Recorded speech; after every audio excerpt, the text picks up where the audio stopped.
back. I thought let me discuss something from history, which we need to remember in today's India. After independence, what sort of government Nehru formed? What was the composition of his cabinet? Because it is very essential to actually remember those people and to remember the politics of those times, the circumstances of those times. Because we see Nehru being discussed all the time, and all sorts of his things, mostly not so good things, are associated with Nehru's name. We hardly see any contribution, any recognition. So I thought, let me discuss a couple of things which Nehru left for us, and things which are actually the experiments which he did while he was forming his government, the first independence government. I'm saying experiments because he did few things which are very unusual, which normally is not expected, at least today in the past couple of years, by any political party, any political formation. That sort of attempt we can't expect. What did Nehru do? When independence came, Gandhi made a comment that independence has come not to the Congress but to India. And that statement sent a message to Jawaharlal Nehru, who was forming his first government, that he need to form a government which represents not only the Congress party but represents the whole of India, across ideologies, across regions, across individuals. So when he chose his cabinet, he had that sort of a idea in mind. And so, of course, there were large number of congressmen, senior congressmen, who were part of this government. But we had people like Shyama Prasad Mukherjee, who was a political adversary of Nehru for years, of the Congress party for years. But Nehru felt that Shyama Prasad Mukherjee, being a senior leader, should be part of the government. And he agreed to be part of the government. Then we had Ambedkar, Baba Saheb Ambedkar, who again was not part of the Congress party and who was not all the time in agreement with either Gandhi or with Nehru. There were people like Shanmugam Shetty, who came from Tamil Nadu, who represented Justice Party, a party formed by Nayakar, Periyar Nayakar in Tamil Nadu. Then we had Sardar Baldev Singh, who actually represented the Akali Dal. So I am naming these few people who had nothing to do with actually Congress party. They were all political adversaries of the Congress. So Nehru knew that these people come from different political backgrounds, and backgrounds which have always questioned Congress on so many issues, and questioned Nehru himself on so many issues. But these people were put together. There were like a woman who represented this cabinet was Rajkumari Amrit Kaur, and she was actually one of our first health ministers.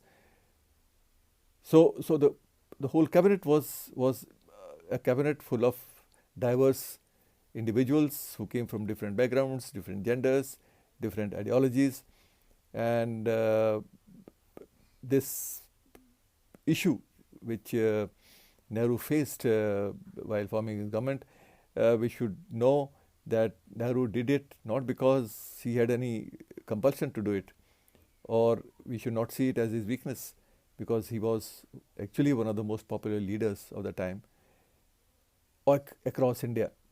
No, we talk of popularity of political leaders today. No, leaders are popular in pockets of India, North India, parts of West India, parts of North India. No, but Nehru's popularity was a pan-Indian popularity from Kashmir to Kanyakumari, and it actually lasted for decades, even during pre-independence times. So he was in a strong position. Constituent Assembly, he had support of 82% members. So there was no compulsion any sort of weakness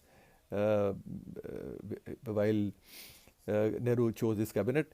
This was his own understanding that the government should be a national government.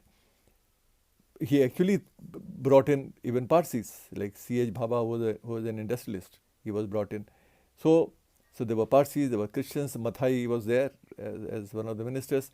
There were Muslims, Rafi Ahmed Khadwai. There was a woman, as I told you, Rajkumari Amrit Kaur. So, and of course, an Akali Sikh, Sardar Baldev Singh. So all sorts of people put together. And they were all very competent people. No, they came from very competent backgrounds. They were very skilled people. They had huge political support, mass support of leaders in their own pockets, in their own regions. So this is what Nehru tried to do. And we need to understand today that disagreements in a democracy should be seen, that dissent in democracy should be seen as a healthy component of our democratic governance or democratic functioning. And it should not be seen as something which is against national interest. And I am saying this because we hear something like this again and again, because we need to go back to this cabinet and see how these people disagreed with each other. No, they disagreed on so many things, on fundamental issues, but despite that, they had this feeling of building an independent India together, and they got together. Nehru had this idea to bring them all together, and they all agreed to be part of this new cabinet.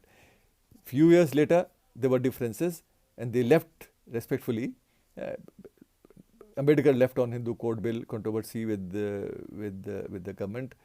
Shyama Prasad Mukherjee left on certain other issues, on Kashmir and others, etc.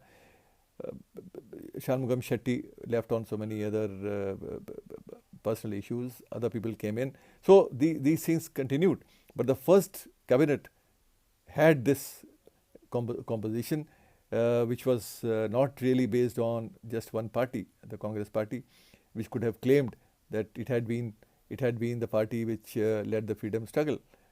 But Gandhi declared in the beginning itself, and Nehru took it literally seriously, that the freedom has not come to the Congress party. Freedom has come to India, and India represents diverse people, diverse ideologies, diverse regions. All of them should form this government. All of them should come together to form this government. Later on, differences may lead them to different paths, which happened, but that's a different issue. But the attempt was that they should all be together in national interest and form a national cabinet. This is something which gives us huge lessons if we care to understand, care to listen, care to follow. And that is why I thought, let me raise this and discuss this and remind us that what our forefathers, people who actually gave us this freedom, which we enjoy today, and the democratic governance, the model of governance which we got from our great leaders, all that need to be respected and taken forward in the spirit it was passed on to us. Thank you so much.